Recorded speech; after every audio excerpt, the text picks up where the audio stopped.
Je m'appelle Gabriel André, je suis doctorant en deuxième année au laboratoire Gemtex et je travaille sur le recyclage des textiles.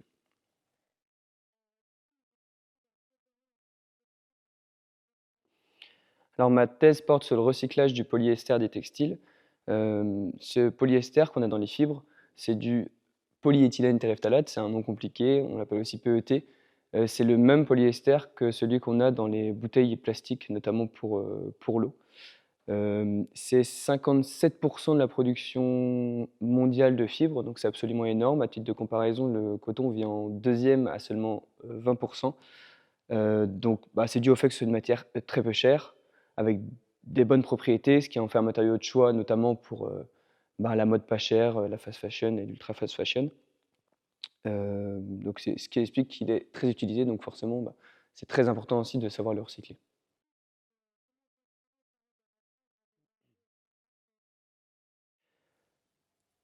Le textile, c'est une des industries les plus impactantes sur l'environnement. Malheureusement, ces matières sont généralement assez difficiles à recycler pour différentes raisons. Parce que déjà, on peut avoir plusieurs, matières dans un textile. On peut avoir, par exemple, à la fois du polyester et du coton. Aussi, on a tout ce qu'on appelle les points durs, donc qui vont être les coutures, les boutons, les fermetures éclairs. Et la troisième chose, c'est qu'on ajoute beaucoup de choses pour que le textile il ait les qualités, qu'on a envie d'avoir pour son textile. Donc que ce soit, de l'impression, des colorants et cetera et cetera. Donc ça fait que les matières, sont rarement recyclées, le plus souvent enfouies. Quand elles ne le sont pas, la crème de la crème est réutilisée en France, mais la grande majorité est envoyée dans des pays, plus pauvres pour, en théorie, être réutilisée, mais on en envoie tellement qu'au final ça crée des montagnes de vêtements là-bas.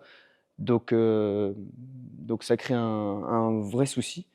Ce qu'il faut garder en tête, c'est qu'aujourd'hui, les textiles sont très peu valorisés, heu, mais il ne faut pas non plus voir le recyclage comme une solution miracle. Il y a une théorie qui s'appelle la théorie des 3 R qui est, à mon avis, assez importante, qui dit qu'il faut d'abord, réduire, puis réutiliser, puis recycler.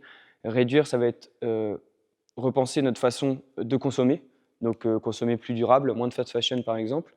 Réutiliser, c'est une fois qu'on a acheté son vêtement, savoir faire en sorte qu'il dure longtemps, savoir le réparer aussi, par exemple, et ensuite seulement vient le recycler. Donc, faut pas oublier qu'il y a toute une réflexion à avoir sur sa consommation, sur sa façon d'acheter, sa façon d'utiliser, avant de se dire qu'il va falloir recycler son vêtement. Donc voilà, le recyclage, c'est pas une solution miracle non plus.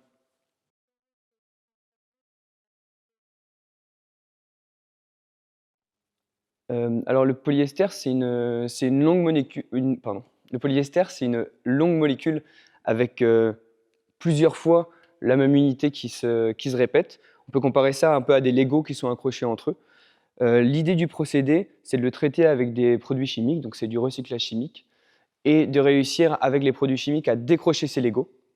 Et ce qui est super intéressant, c'est qu'une fois qu'on est revenu au petit bloc de Lego, on peut ensuite essayer de, en théorie, reconstruire la grande molécule. Et du coup, là, on a du PET recyclé chimiquement.